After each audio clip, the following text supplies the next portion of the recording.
Sejam todos bem-vindos ao canal Companheiros da Luz. Leitura do livro Evolução em Dois Mundos.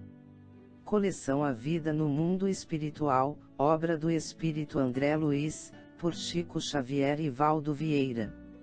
Iniciemos então a leitura da parte 2. Capítulo 3. Corpo espiritual e volitação. Pergunta: podemos receber alguma informação sobre a volitação do corpo espiritual? Resposta: na metamorfose dos insetos, a histólise alcança notadamente os músculos e a máquina digestiva, atingindo apenas levemente o sistema nervoso e o sistema circulatório.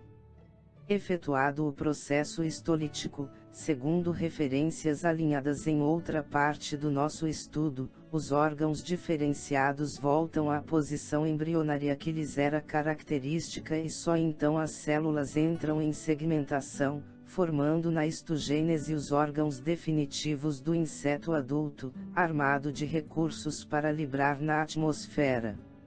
Assim também, após a transfiguração ocorrida na morte, a individualidade ressurge com naturais alterações na massa muscular e no sistema digestivo, mas sem maiores inovações na constituição geral, munindo-se de aquisições diferentes para o novo campo de equilíbrio a que se transfere, com possibilidades de condução e movimento efetivamente não sonhados, já que o pensamento contínuo e a atração, nessas circunstâncias, não mais encontram certas resistências peculiares ao envoltório físico. Ao homem comum, na encarnação, não é fácil, todavia, a articulação de uma ideia segura com respeito às condições de seu próprio corpo espiritual, além túmulo, porque a mente, no plano físico, está inteiramente condicionada ao trabalho específico que lhe compete realizar, inelutavelmente circunscrita aos problemas de estrutura, e, por isso mesmo, incapacitada de identificar o reino inteligente de raios e ondas, fluidos e energias turbilhonantes em que vive. Pergunta: como entendermos a mente em si, individualizada e operante, se as células do corpo espiritual têm vida própria como as do corpo físico?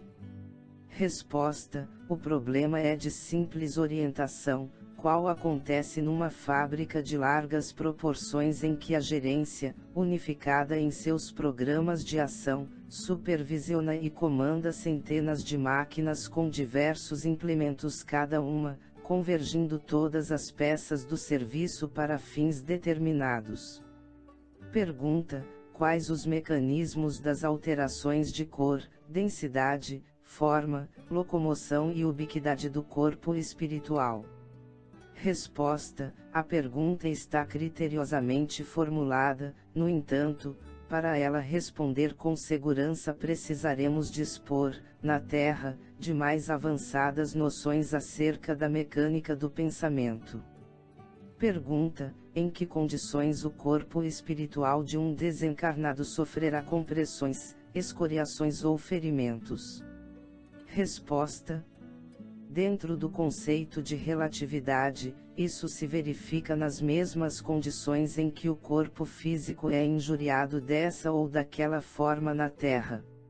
Não dispomos, entretanto, presentemente, de terminologia adequada na linguagem terrestre para mais amplas definições do assunto.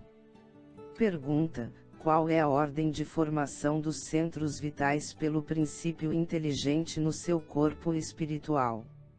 Sabemos que a formação dos centros vitais começou com as primeiras manifestações da plasmocinese nas células, sob a orientação das inteligências superiores. Contudo, não dispomos ainda de particularidades técnicas para penetrar nesse domínio da ciência ontogenética.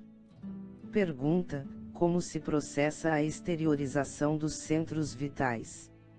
Resposta: associando conhecimento magnético e sublimação espiritual, os cientistas humanos chegarão, por si próprios, à realização referida, como já atingiram noções preciosas quanto à regressão da memória e exteriorização da sensibilidade. Pergunta: qual a importância da relação existente entre o baço e o centro esplênico, se o baço pode ser extirpado sem maiores prejuízos à continuação da existência do encarnado? Resposta: compreendamos que a extirpação do baço em sua expressão física, no corpo carnal, não significa a anulação desse órgão no corpo espiritual e que, interligado a outras fontes de formação sanguínea no sistema hematopoético, prossegue funcionando, embora imperfeitamente, no campo somático, atento às articulações do binário mente-corpo. Pergunta: como compreenderemos a situação dos centros vitais no caso dos ovoides?